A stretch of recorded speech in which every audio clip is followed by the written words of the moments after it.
Hi, I'm Chris Dorsey, President and CEO of Disciples Home Missions with the Christian Church Disciples of Christ. In the Gospel of Matthew, we hear these words, "When I was a stranger, you welcomed me." Those words are hard to reconcile with what we are seeing unfolding in cities all across the United States of America. They are particularly hard to reconcile with what we have seen most recently in the city of Minneapolis.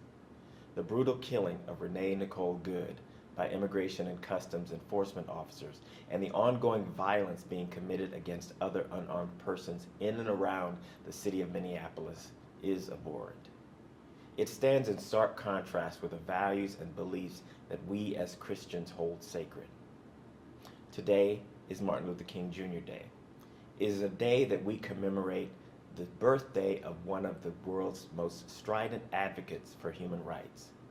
For King, it was the church's responsibility to affirm, protect, and when necessary, restore the human dignity of all persons. This is what the Montgomery bus boycott was about. It's what Selma was about.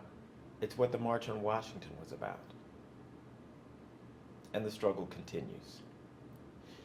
While the progress made in this country as a result of King's work and others during the civil rights movement is to be commemorated and celebrated, we cannot look at what's happening today and think that all is well.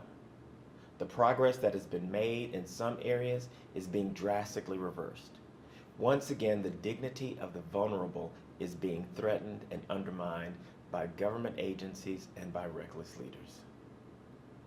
One of King's most famous quotes is just as relevant now as it was during the civil rights movement.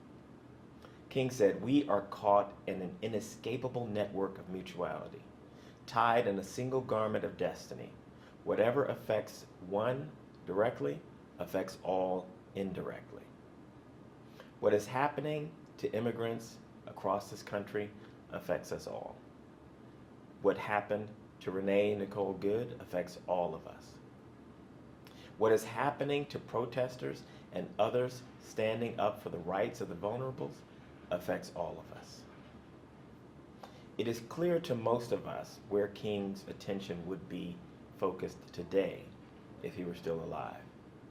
As we commemorate the legacy of Martin Luther King Jr. and the accomplishments of the civil rights movement, let us keep our attention, our prayers, and our actions focused on today. Because what is happening in Minneapolis affects all of us.